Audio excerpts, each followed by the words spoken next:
Winter 1943. The U-557, a gray steel Predator, slipped from Wilhelmshaven into the vast, unforgiving Atlantic. The hunt had begun. Kapitän Lieutenant Franz Adler led 30 souls crammed into 70 meters of steel, a crew forged for stealth and cold, brutal destruction. Drills had hardened them, discipline bound them.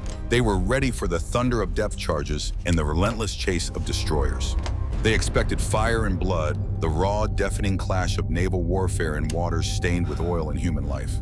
Yet their patrol found no convoy, no warship.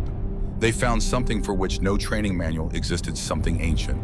It began as faint sonar pulses, deep and deliberate, too vast for any vessel, too unnatural for a living creature. Then came colossal shadows sliding silently below, circling the submarine, as if studying its alien fragile form. The hull groaned under unseen pressure metal, shrieking like a living thing. Some men whispered of eyes staring back. The official war diary was sterile, a lie in ink, no unusual enemy activity observed. The record was clean. But the men who returned knew. In the black, silent depths, something ancient had risen to watch them, its gaze unforgettable. In the winter of 1943, the North Atlantic is a graveyard where U-boats hunt and convoys vanish beneath storm and fire. U-557, a Kriegsmarine submarine, gets its orders to patrol the Greenland-Iceland-UK corridor to disrupt Allied supplies. At Wilhelmshaven, officers brief the crew charts marked with convoy routes. The code word for the operation is Wolfsrudel. The crew files aboard with precision. Their movements are shaped by months of relentless training. Below deck, every action follows strict protocol. Hands wipe condensation. Tools click during maintenance checks. Kapitän Lieutenant Franz Adler, with years of combat behind him, inspects his men with a calm but merciless eye. His uniform is immaculate, his voice measured. His silence speaks of the crushing weight of command. Carl Weiss, the sonar officer, calibrates the hydrophones. His fingers trace dials like a surgeon. Sound means survival. Young Otto Braun, the most junior sailor, hides a trembling hand, clutching his notebook and writing down his thoughts. The hull reverberates with footsteps. Men scramble through narrow passageways, their world now steel corridors. Torpedoes are slid into their tubes, 4 forward, 2 aft each, a weapon of silent destruction treated with reverence. Emergency drills thunder through the sub. Rapid dives, damage control, all repeated until instinct replaces thought. In the mess, sailors eat black bread and tinned meat in silence. Every mouthful is flavored with diesel and sweat. Bunk walls are plastered with fading photos. Wives, children, sweethearts. Reminders of the world beyond the sea.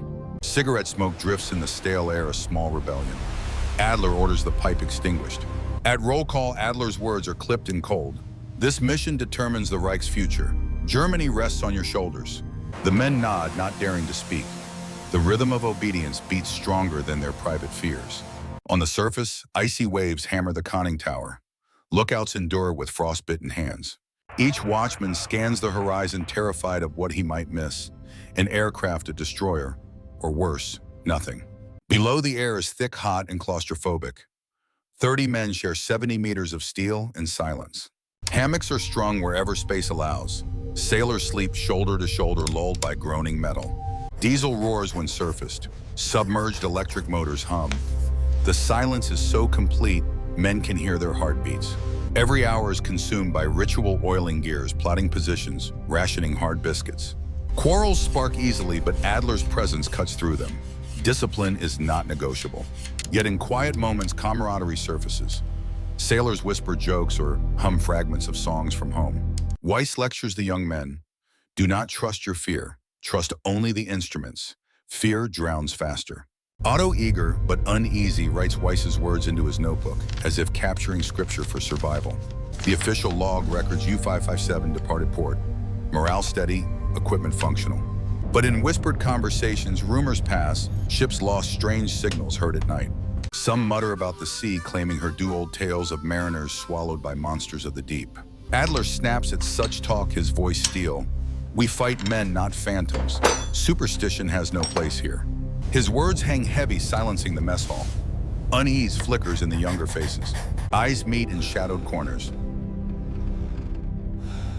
Some nod in agreement, others fear their commander denies too much.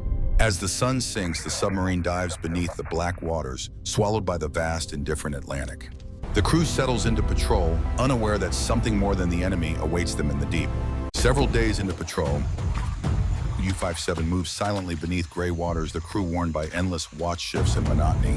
At the sonar station, Carl Weiss detects a faint, low-frequency pulse unlike any convoy traffic. He stiffens. He listens again, frowning.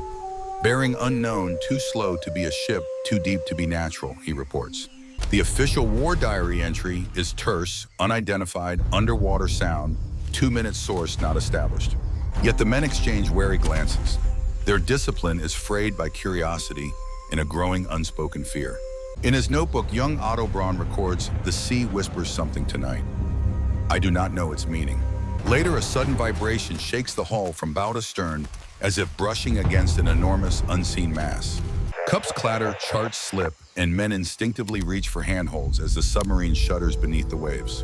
Adler orders an immediate inspection. The engineers report, no damage, all systems intact. The commander frowns. The crew mutters about currents, though none truly believe it. Soon after, a sharp tapping begins along the outer plating, like deliberate knocks echoing through steel. Weiss Pale insists, this is not Allied sonar. It's not a weapon. It's something else entirely. The crew falls silent, listening until the sound ceases, leaving only the engine's drone and creak of rivets. A machinist swears he heard the tapping mirrored from within the hull itself, as if the sea replied. Adler cuts him off harshly.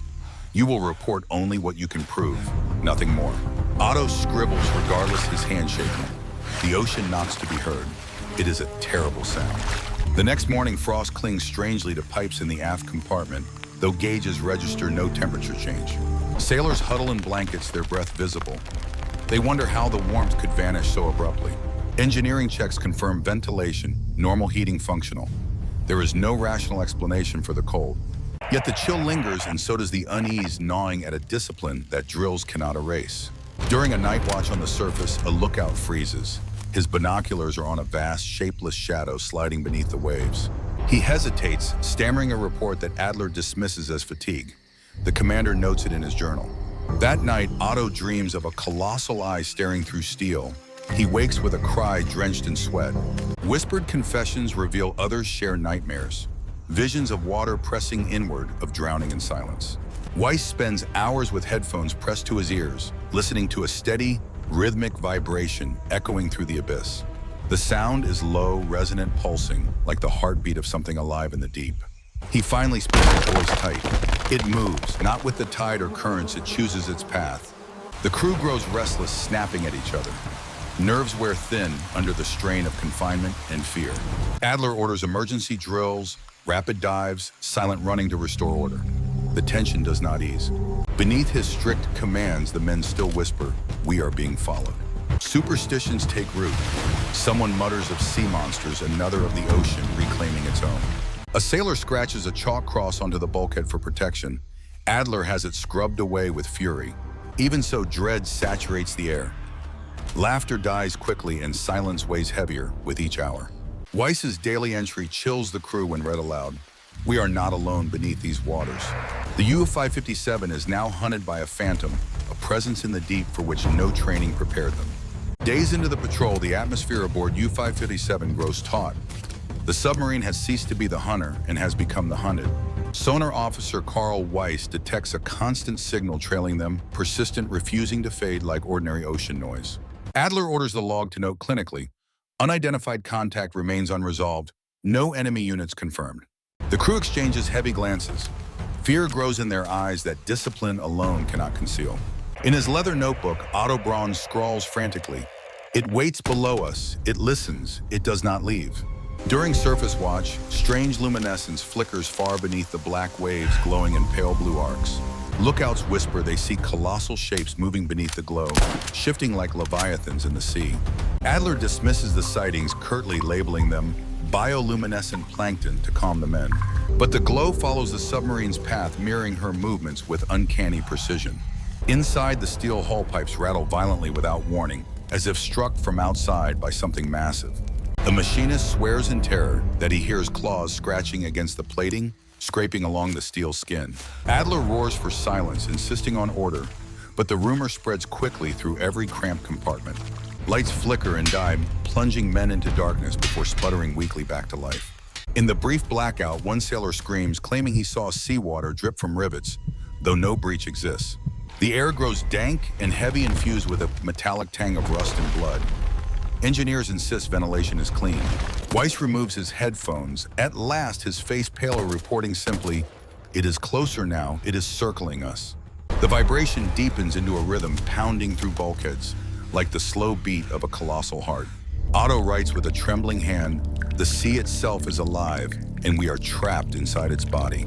A lookout collapses in hysteria, screaming he saw an eye the size of a searchlight staring back through the periscope. Medics drag him away, recording the cause as delirium. The others avoid the periscope thereafter. In hushed whispers, sailors call it something else, madness born from the abyss. During the evening meal, conversation halts as a groaning sound, deep and mournful, echoes through the hull for minutes. The noise feels less like machinery and more like a voice lamenting from unfathomable depths. Adler grips the map table until his knuckles whiten, refusing to speak of what all have heard, clinging to silence. Weiss urges evasive maneuvers, his voice clipped and urgent. Adler reluctantly orders a dive. The submarine slips deeper into the blackness, but the contact follows neither faster nor slower, simply constant. A sudden crash against the bow hurls men from hammocks. Metal screams and alarms wail as compartments shake violently. Wrenches and tools scatter. Pipes burst in clouds of scalding steam. Men curse in panic. Damage control teams confirm the hull is stressed but intact.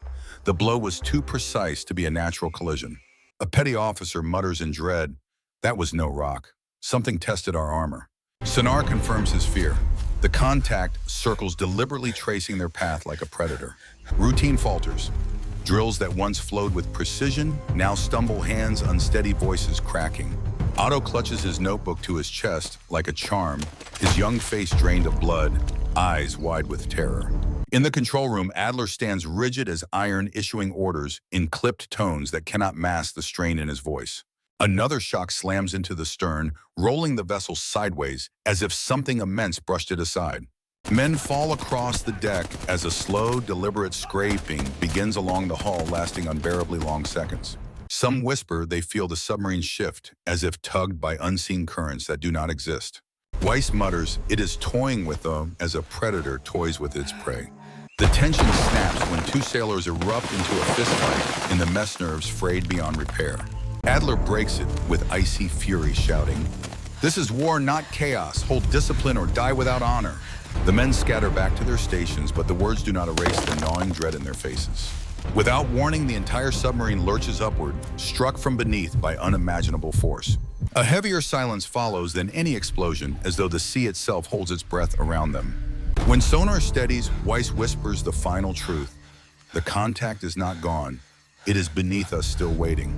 The U-537 drifts in a hostile silence, every man at his station waiting for the next unseen strike from the depths. A colossal force smashes the port side, flinging sailors into bulkheads as steel screams and gauges rattle off the panels. Klaxons wail, red emergency lamps pulse, painting faces in a hellish glow as chaos erupts in the control room. Water sprays from ruptured seals hissing in fine jets across equipment, while men scramble to stem the leaks. Adler stands rigid at the command post, his tone clipped and absolute forcing, calm on the edge of panic.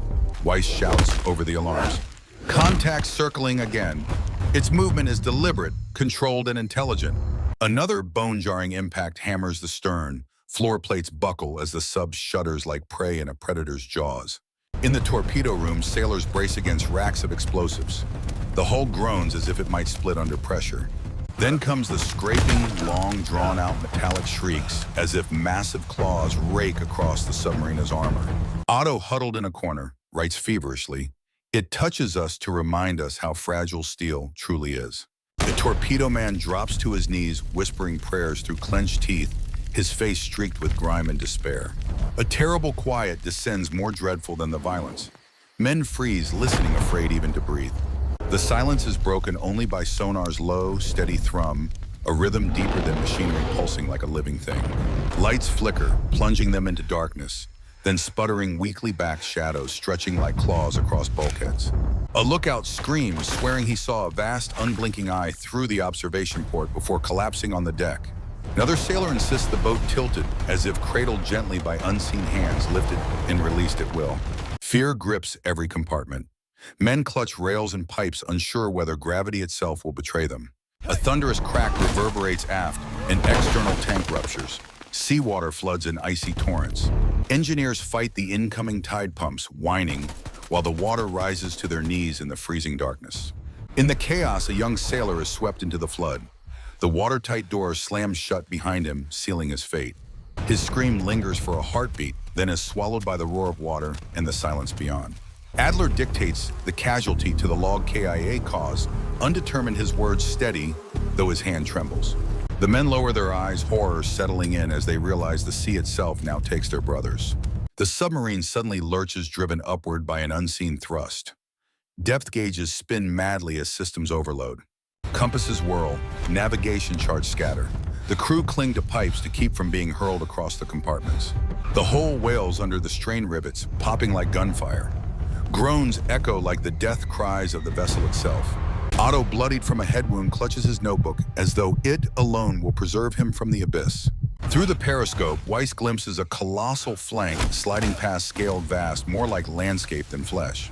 He staggers back, whispering, "It is larger than any vessel ever built by man." Panic tears discipline apart. Men shout over each other, some crying openly, voices cracking as order fractures. Adler slams his fist on the chart table. "Stations, you will not dishonor yourselves before the enemy." His commands still some, but not all. Fear has already seeped too deep into their marrow.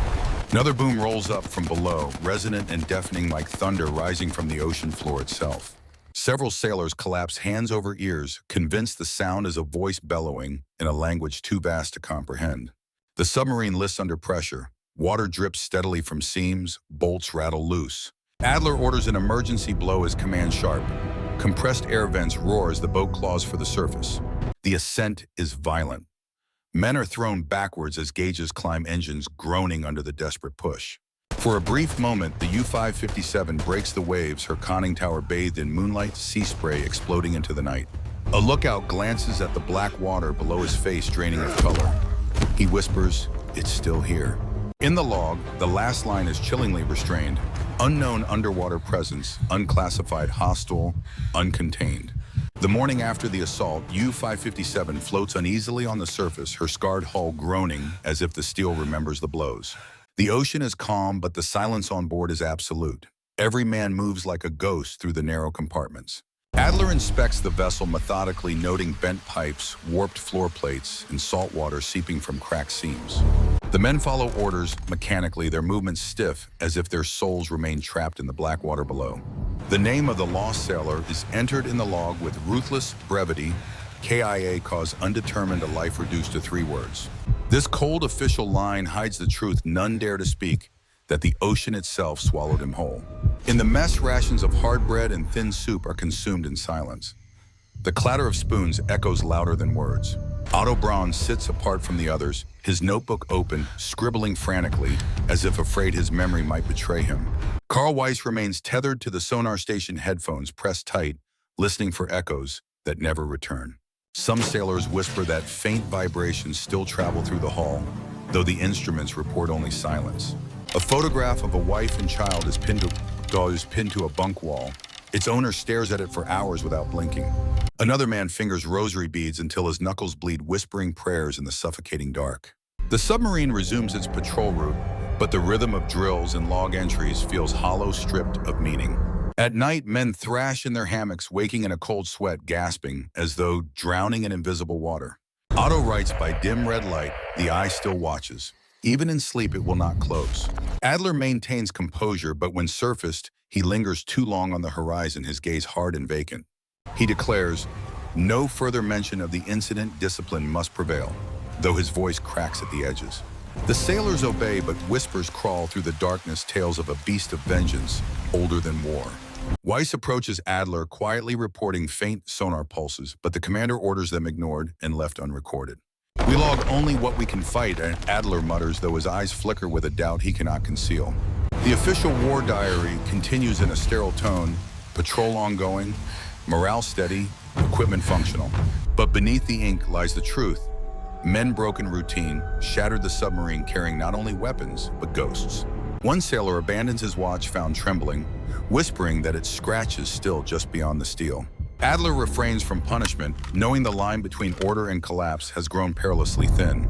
Days pass in an oppressive quiet. The sea stretches endless and indifferent, each wave hiding secrets they refuse to name. The absence of further contact is more unsettling than comforting. It feels like waiting a predator circling unseen. Some cling to routine with fanatic precision, polishing brass as if mechanical order could protect them from chaos.